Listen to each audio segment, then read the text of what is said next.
के ईधी एम्बुलेंस से लड़की को टक्कर। एम्बुलेंस ड्राइवर का बयान सामने आ गया। ड्राइवर के मुताबिक मेरे साथी इमरजेंसी में थी। इमरजेंसी एम्बुलेंस का सायरन भी खुला हुआ था। हामिला खातून को अस्पताल फौरी ले जाना था। जो लड़की जख्मी हुई है वो भागती हुई सड़क अबूर कर रही थी। लड़की पहले एक और गाड़ी से हिट हुई, फिर मेरी एम्बुलेंस के आगे आई। मजीद जानेंगे अनुषा जाफरी से, बताइएगा।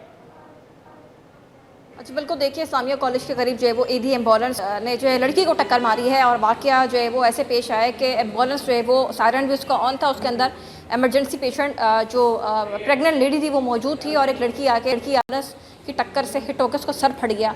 लड़की शदीद तशवीशनाक हालत में बताई जा रही है। साद ईदी साहब का मौक़िफ़ भी सामने आ चुका है, जिस पर वो लड़की जना अस्पताल लेके गए। फौरी जो है वो उन्होंने रब्ता किया है। एक अच्छी खबर शामिल करेंगे। वज़ीर-ए-आज़म का बिजली की कीमत में मजीद ₹7.41 फी यूनिट कमी का ऐलान। घरेलू सार्फिन को अब ₹34.37 फी यूनिट बिजली मिलेगी। ब्यूरो चीफ अशरफ खान हमारे साथ मौजूद हैं। अशरफ, बताइएगा। यहाँ पे वज़ीर-ए-आज़म पाकिस्तान ने आज बड़ा ऐलान किया है, जिसमें कैटेगोरिकली कहा है कि वज़ीर-ए-आज़म पाकिस्तान ने जो बड़ा ऐलान किया, बिजली की फी यूनिट बड़ी कमी का ऐलान कर दिया है, जिसमें मुल्क भर के घरेलू सार्फिन के लिए फी यूनिट बिजली ₹7.41 सस्ती कर दी गई है। और यहाँ बुनियादी तौर पर जब रेट है वो ₹34 समथिंग के करीब आ गया है। साथ ही सनती सार्फिन के लिए भी बड़ा ऐलान किया है। सनती सार्फिन के लिए फी यूनिट बिजली ₹7.59 सस्ती करने का ऐलान कर दिया गया है। वज़ीर-ए-आज़म पाकिस्तान ने ये कहा है कि IPP से मुज़ाकरात करके अब 3,696 अरब रुपए की अदायगी नहीं करना होगी। वो बंद पावर प्लांट को अदायगी करनी थी, जिसका बोझ अवाम पे पड़ रहा था। IPP ने बहुत कमा लिया, अब अवाम को इसका फायदा मुंतकिल करना है। साथ ही कहा कि सब बिजली का सर्कुलर डेट जो है 2,394 अरब रुपए है और इसका भी मसले का हल निकाल दिया है। और ये अगले 5 साल में जो बिजली की गर्दिशी कर्जे हैं उसका मसला खत्म हो जाएगा।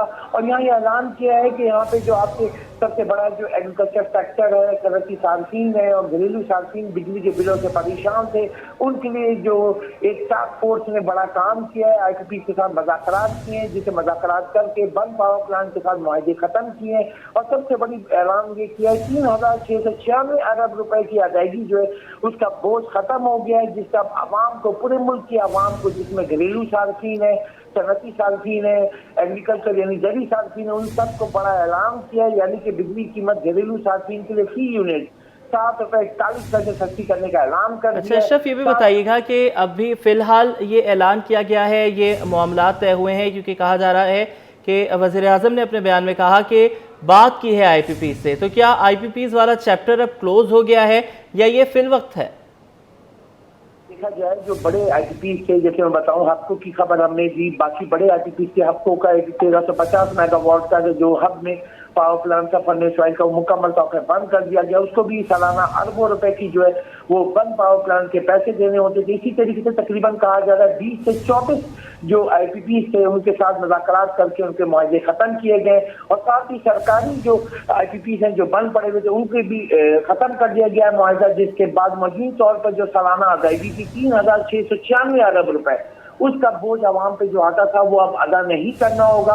और ये वज़ीर-ए-आज़म ने कैटेगोरिकली ऐलान कर दिया है कि जैसे कि आज ऐलान किया तो अभी नेपरा इसकी जो है शेड्यूलिंग करेगा, उसके बाद ऐलान उसका भी नोटिफिकेशन आ जाएगा। घरेलू सार्फिन हो, सनती सार्फिन हो और जरी सार्फिन हो, उनके लिए बिजली की बड़ी कमी हुई। फी यूनिट की अगर हम बात करें तो हम 1 यूनिट से बात करें तो आवाम को जब बिल आएगा, यानी कि हम जो अप्रैल चल रहा है, अप्रैल का बिल जो है अगले माह आएगा, तो उसमें फी यूनिट बिजली ₹7.41 घरेलू सार्फिन के लिए सस्ती कर दी गई है।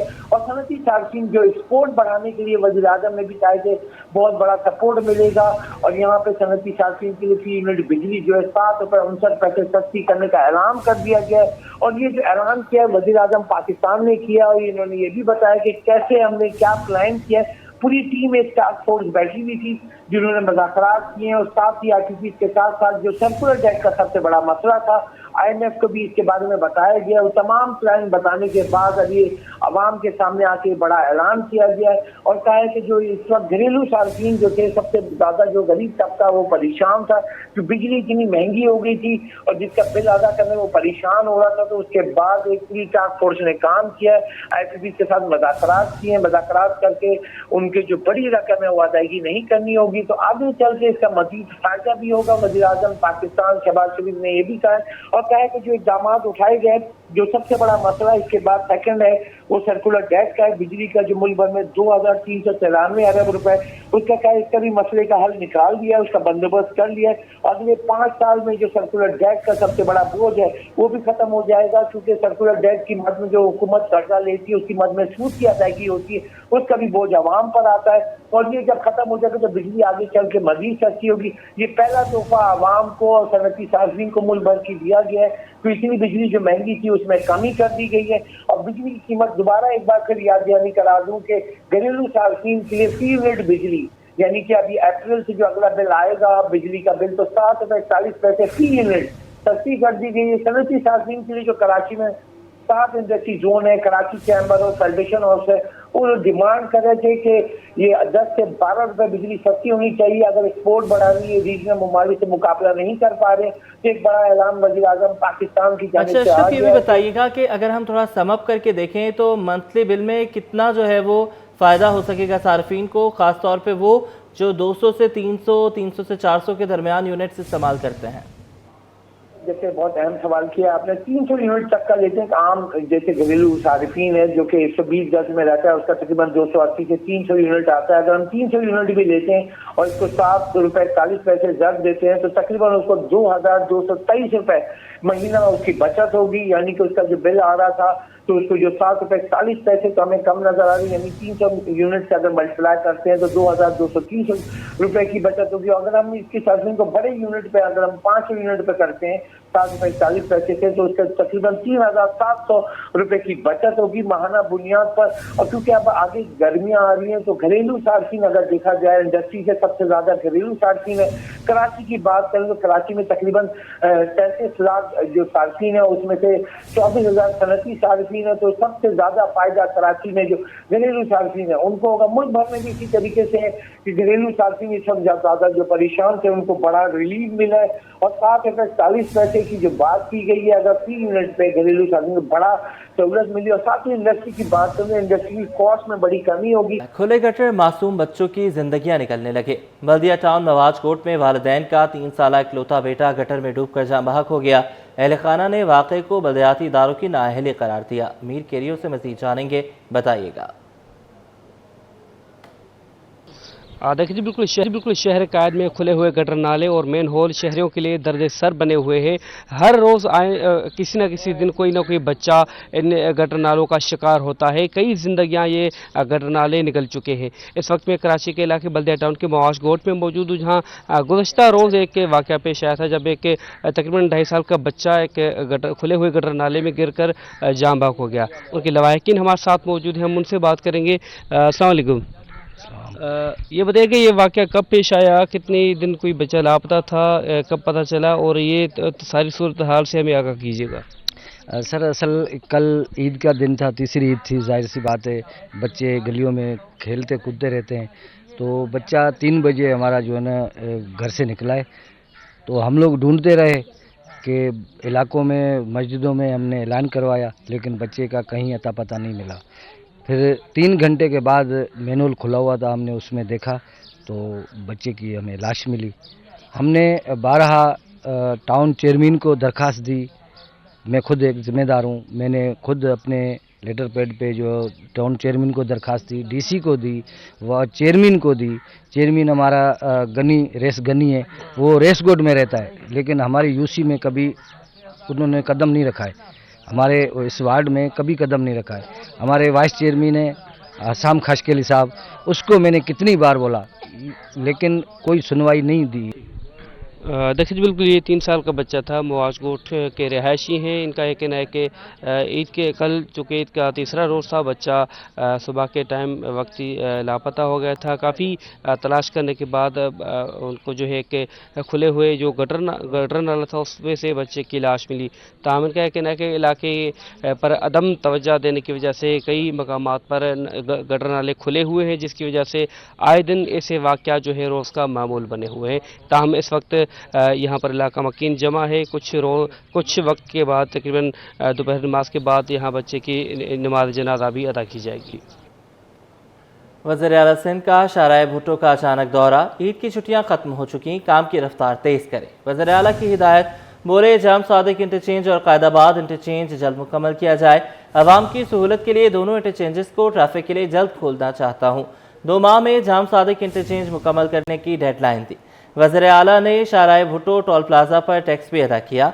येलो लाइन जाम सादिक पुल का काम आइंदा 2 माह में मुकम्मल करने का हुक्म दिया। आपको बताते चलें कि वज़ीर आला सिंध का शाहराह भुट्टो का अचानक दौरा। ईद की छुट्टियां खत्म हो चुकी, काम की रफ्तार तेज़ करें। वज़ीर आला सिंध सैयद मुराद अली शाह ने यह हिदायत जारी की। बोले जाम सादिक इंटरचेंज और कायदाबाद इंटरचेंज जल्द मुकम्मल किया जाए। आवाम की सहूलत के लिए दोनों इंटरचेंजेस को ट्रैफिक के लिए जल्द खोलना चाहता हूँ। 2 माह में जाम सादिक इंटरचेंज मुकम्मल करने की डेडलाइन दे दी। वज़ीर आला ने शाहराह भुट्टो टोल प्लाजा पर टैक्स भी अदा किया। येलो लाइन जाम सादिक पुल का काम आइंदा 2 माह में मुकम्मल करने का हुक्म भी दिया। आपको बताते चलें वज़ीर आला के साथ मेयर कराची मुर्तज़ा वहाब भी मौजूद थे। इसके अलावा सूबाई वज़ीर सईद गनी भी इस मौके पर मौजूद रहे। वज़ीर आला सिंध का शाहराह भुट्टो का दौरा। ईद की छुट्टियां खत्म हो चुकी, बात करेंगे आजिज़ जमाली से, अपडेट कीजिएगा। जी हाँ, वज़ीर आला सिंध सैयद मुराद अली शाह ने आज अचानक जो है शाहराह भुट्टो का दौरा किया। इन्होंने जाम सादिक ब्रिज से लेकर कायदाबाद मुख्तलिफ जो है उसके हिस्से हैं वो देखे और ख़ास तौर पे जो कहा है कि इंटरचेंज जो है जाम सादिक इंटरचेंज और कायदाबाद इंटरचेंज को जल्द से जल्द मुकम्मल किया जाए। उन्होंने कहा है कि जो है ईद की छुट्टियां ख़त्म हो चुकी हैं, काम की रफ्तार को अब तेज़ किया जाए। आवाम की सहूलत के लिए दोनों जो इंटरचेंज हैं उनको मैं ट्रैफिक के लिए जल्द से जल्द खोलना चाहता हूँ। वज़ीर आला सिंध ने बोला है कि जो जाम सादिक इंटरचेंज है उसको 2 माह के अंदर मुकम्मल करें और काजवे के करीब जो शाहराह भुट्टो पर ज़ेरे तमीर राउंड अबाउट है उसको भी जल्द से जल्द मुकम्मल किया जाए। इस मौके पे वज़ीर आला सिंध ने कहा है कि मंगल या बुध को वो जो है इस हवाले से एक मीटिंग बुलाएंगे और उसकी ड्राइंग तैयार करके उसको बताया जाएगा। अगले 3 सालों में शाहराह भुट्टो सी पोर्ट से मुंसलिक किया जाएगा। KPT शाहराह भुट्टो और उसके अलावा उसके दिगर हिस्सों को मिलाया जाएगा। वज़ीर आला सिंध ने कहा है कि जो कायदाबाद इंटरचेंज है उसको अप्रैल में हर हाल में मुकम्मल होना चाहिए, अप्रैल के आखिरी हफ्ते में या फिर मई के पहले हफ्ते में उसका इफ्तिताह किया जाएगा। जी ठीक है, बहुत शुक्रिया आपने हमें अपडेट किया। असलहे के जोर पर शहरी से लूट मार का मुकदमा। एडिशनल डिस्ट्रिक्ट एंड सेशन जज शर्की की अदालत में केस की समाअत। अदालत ने मुलजिम को मुकदमे से बरी कर दिया। अदालत ने मुलजिम को जेल से रिहा करने का हुक्म दे दिया। मज़ीद तफसीलात बताएंगे जवाद आसिफ। जी बिल्कुल, देखें असलहे के ज़ोर पर शहरी से स्ट्रीट क्राइम करने का मुकदमा है। एडिशनल डिस्ट्रिक्ट एंड सेशन जज शर्की की अदालत में केस की समाअत हुई है। अदालत ने केस पर महफूज किया गया फ़ैसला सुना दिया है। अदालत ने मुलजिम अहसन अली, जिसे जेल हुक्काम ने वीडियो लिंक के ज़रिए अदालत में पेश किया था, अदालत ने उसे इस मुकदमे से बरी कर दिया है। अदालत ने अपने हुक्मनामे में तहरीर किया है कि मुलजिम को शक और तज़ादात का फ़ायदा जो है वो दिया गया है, इसलिए उसे बरी किया गया है। और मुलजिम अगर किसी और मुकदमे में नामजद नहीं तो इसे फिलफोर रिहा किया जाए, क्योंकि मुलजिम इस वक्त अदालती रिमांड पर जेल में था। मुलजिम के खिलाफ थाना न्यू कराची में जो है वो ये मुकदमा दर्ज किया गया था। मुलजिम पर जो है के खिलाफ ये जो फैसला सुनाया गया है मुलजिम के हक़ में, इसे तमाम दलाइल और शवाहिद सुनने के बाद गुज़श्ता समाअत को अदालत ने महफूज किया था। दरख्वास्त गुजार इमरान की तनख्वाहें बंद करने का केस। डायरेक्टर कच्ची आबादी और ह्यूमन सेटलमेंट काशिफ खान की ज़ाती तलबी का हुक्म। सिंध हाई कोर्ट ने 7 अप्रैल को दरख्वास्त गुजार इमरान की तनख्वाहों से मुतल्लिक रिकॉर्ड के हमरा पेश होने की हिदायत कर दी। मज़ीद जानेंगे मुमताज़ जमाली से, बताइएगा। देखिए जी, डायरेक्टर कच्ची आबादी ह्यूमन सेटलमेंट काशिफ खान की ये तकर्री का मामला है। इसमें दरख्वास्त गुजार का तनख्वाह रोकने पर भी जो है आज अदालत ने उनको आइंदा समाअत पर ज़ाती हैसियत में तलब कर लिया है। साथ ही साथ अदालत ने 7 अप्रैल को दरख्वास्त गुजार के तनख्वाहों के रिकॉर्ड समेत उनको ज़ाती हैसियत में अदालत में तलब कर लिया है। इसमें दरख्वास्त गुजार का ये मौक़िफ़ है कि इस अहदे पर जो है पाकिस्तान एडमिनिस्ट्रेटिव सर्विस के अफसर की तकर्री जो है वो ज़रूरी है। इसमें उनका मौक़िफ़ है कि काशिफ खान पाकिस्तान एडमिनिस्ट्रेटिव सर्विस का हिस्सा जो है वो नहीं है, लेकिन जनवरी 2025 को इनकी तकर्री का नोटिफिकेशन जारी किया गया था और जैसे इनका नोटिफिकेशन जारी किया गया था तो उन्होंने गैर कानूनी पर तकर्रियाँ और तबादले किए अपने महकमे के अंदर, जिस पर वकील दरख्वास्त गुजार का ये भी कहना है कि अदालत ने ये वाज़ेह हुक्म दिया है कि तकर्री और तबादले हुए तो उनको गैर कानूनी तस्वर किया जाएगा, लेकिन अदालती हुक्म के बावजूद गैर कानूनी तकर्री और तबादले हो रखे हैं। साथ ही साथ उन्होंने ये भी दावा किया है कि जिस शख्स ने दरख्वास्त दायर की है उसकी तनख्वाह भी जो है वो रोकी गई है, जिस पर अदालत ने आइंदा समात पर उनको ज़ाती हैसियत में तलब कर लिया। जी, सिंध गवर्नमेंट चिल्ड्रन अस्पताल नॉर्थ नाज़िमाबाद में अमले की कमी, भर्तियां न होने के बायस अमला इजाफी काम करने पर मजबूर है। 100 अफराद पर मुश्तमिल अमले की ज़रूरत है। 25 डॉक्टर्स और 25 नर्सेज की ज़रूरत है। अस्पताल के MS डॉक्टर शफीक गौरी कहते हैं कि मज़ीद स्टाफ मिलने से अस्पताल तरक्की की तरफ गामजन होगा। सिंध गवर्नमेंट चिल्ड्रन अस्पताल नॉर्थ नाज़िमाबाद में अमले की कमी, बात करने के लिए इब्राहिम रिंद हमारे साथ मौजूद हैं, बताइएगा।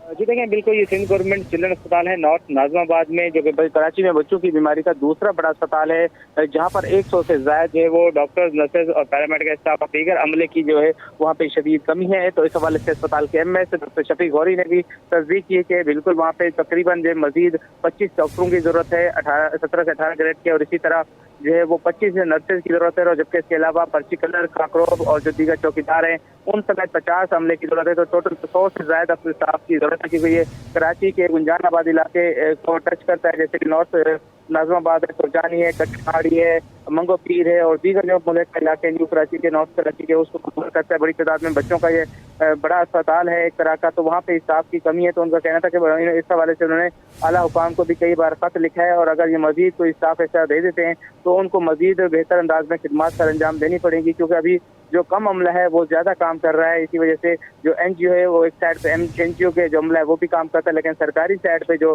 अमला है उसकी कमी है। तो इस हवाले से आला हुकाम को चाहिए कि फौरी तौर पे जो इब्तदाई तौर पर उनको डॉक्टर्स, नर्सेज और पैरामेडिकल स्टाफ की जरूरत है वो फौरी तौर पर तैनात की जाए, तो वो मजीद बेहतर अंदाज में डॉक्टरों को, मरीजों को बेहतर अंदाज में सहूलियत फराहम कर सकते हैं, और जो अमला मौजूदा अमला है उसको भी काम करने का जो बर्डन है वो उस पर कम पड़ेगा। जी ठीक है, अभी आप हमारे साथ रहिएगा। मुख्तलिफ अस्पतालों की तरह सिंध गवर्नमेंट चिल्ड्रन अस्पताल में भी खसरा के केसेस रिपोर्ट हो रहे हैं। 3 माह के दौरान 150 से ज़ायद बच्चे खसरा के साथ रिपोर्ट हो चुके हैं। बात करेंगे इब्राहिम रिंद से, बताइएगा।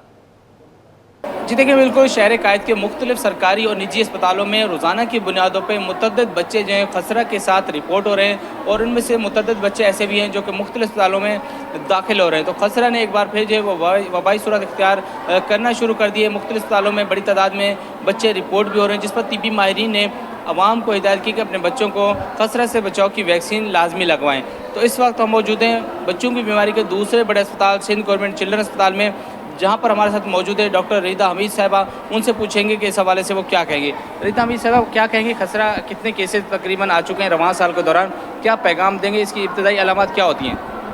हमारे अस्पताल में पिछले 3 महीनों के अंदर अब तक 150 से 200 केसेस हम लोग देख चुके हैं। जहाँ तक इसकी इब्तदाई अलामात का ताल्लुक है, इसकी अलामातों में बुखार, तेज़ बुखार, खांसी, नज़ला और आँखों को दुखनी, और असल चीज़ रैश, पूरे जिस्म पर रैश का फैलना होता है। इसी मिलती जुलती अलामातों के बेसिस पे हम लोग उसको तशख़ीस करते हैं, और फिर हम यहाँ पर टेस्ट कराते हैं। हमारे अस्पताल में मुफ्त सहूलत मौजूद है टेस्ट की, जो कि हम यहाँ टेस्ट करवाते हैं। और दूसरा ये है कि हमें सबसे पहले तो असल ये चीज़ है कि प्रिवेंशन हमें करनी है। हर हाल में बच्चों को वैक्सीनेट कराएं। जिन बच्चों को वैक्सीनेशन हुई भी होती है 9 महीने और 15 महीने की, उनको सीवियरिटी नहीं होती उस डिज़ीज़ की। और अगर जिन बच्चों में वैक्सीनेशन नहीं है उनमें बहुत पेचीदगियाँ होती हैं, जैसे नमूनिया या डायरिया के साथ होते हैं, जो कि बहुत ही बच्चे मौत की उसमें चले जाते हैं। ठीक है, बहुत शुक्रिया डॉक्टर रीदा हमीद साहिबा ने तफसीली बताया कि खसरा से बचाव के लिए जो वाहिद हल है वो बच्चों को इस मर्ज से बचाव के लिए वैक्सीन है, और अगर किसी के बच्चे को ये खसरा हो जाता है तो उसको दूसरे बच्चों से अलग रखा जाए और फौरी तौर पर करीबी अस्पताल पहुँचाया जाए, जहाँ पे उनको ये वैक्सीन लगाई जाए और उसका इलाज किया जाए। जबकि इसके अलावा भी महकमा सियाहत सिंध के EPI प्रोग्राम की जानिब से 12 मुख्तलिफ बीमारियों से बचाव की वैक्सीन मुफ्त लगाई जाती है। तो इस हवाले से वालिदैन को भी चाहिए कि अपने बच्चों को खसरा, पोलियो समेत दीगर जो मुख्तलिफ बीमारियों से बचाव की वैक्सीन है वो मुफ्त लगवाएँ, ताकि उनके बच्चे मजीद पेचीदगियों से महफूज रह सकें। जी, कराची के चिड़ियाघर में बच्चों की तफरीह जारी, बच्चे जानवरों को देखकर खुश, बोटिंग से भी लुत्फानंदोज हो रहे हैं। मज़ीद जानेंगे अक्सर शेख से, बताइएगा। बिल्कुल ईद के बाद भी बच्चों की जो ईद है वो मनाई जा रही है। बच्चे अपने मौज मस्ती में मसरूफ़ है। स्कूल खुल चुके हैं लेकिन उसके बाद भी बच्चे जो है अपनी ईद मनाने में मसरूफ़ है। इस वक्त हम कराची के चिड़ियाघर में मौजूद है और जहाँ पर ये मसनूई झील बनाई गई है बच्चों के एंजॉयमेंट के लिए। यहाँ पे फैमिलीज़ की बड़ी तादाद मौजूद है। उसी के साथ अगर बात करें मनचले मौजूद हैं, कोई जानवर देख के खुश हो रहा है तो कोई इस झील में बोटिंग कर रहा है। इस वक्त हमारे साथ फैमिली मौजूद है, इनसे हम बात करेंगे कि यहाँ पर बच्चों को कैसा लग रहा है। बेटा आप हमें बताएगा, आप यहाँ पे बोटिंग कर रही हैं, चिड़ियाघर आई है, कैसा लग रहा है? हमारे यहाँ पर गार्डन यहाँ पर बहुत अच्छा लग रहा है, जानवर भी है, स्विमिंग पूल भी है और हम एंजॉय कर रहे हैं। एंजॉय कर रहे हैं। स्कूल खुल गए? स्कूल नहीं गई? स्कूल नहीं खुले हैं। स्कूलों की छुट्टियां हैं अभी भी? जी। कब से जाना है स्कूल? यहाँ पर और भी बच्चे मौजूद हैं। आप यहाँ पर आई हैं, बोटिंग कर रही हैं। चिड़ियाघर में कौन कौन से जानवर देखे? शेर देखा? शेर नहीं देखा? देखा, अभी जाएंगे यहाँ पे रीछ है वो भी नहीं देखा? देखा। कौन कौन से परिंदे देखे? यहाँ पे बोटिंग में मजा आ रहा है? डर तो नहीं लग रहा पानी से? नहीं। आप हमें बताएगा, बच्चों को लेकर आए मैं, ईद के बाद भी बच्चे अपनी ईद मना रहे हैं। हम बच्चों को इसलिए ईद के बाद लेकर आए ताकि ईद की छुट्टियां ख़त्म हो जाए और रश कम हो जाए थोड़ा, और बच्चों के साथ फैमिली के साथ घूमने का मज़ा आवे। बिल्कुल, यहाँ पे फैमिली मौजूद हैं जो बच्चों को अपने लेकर आए एंजॉयमेंट के लिए, और यहाँ पे बच्चे जो है जानवरों को देख के इस बोटिंग के अंदर बहुत खुश हो रहे हैं। जी।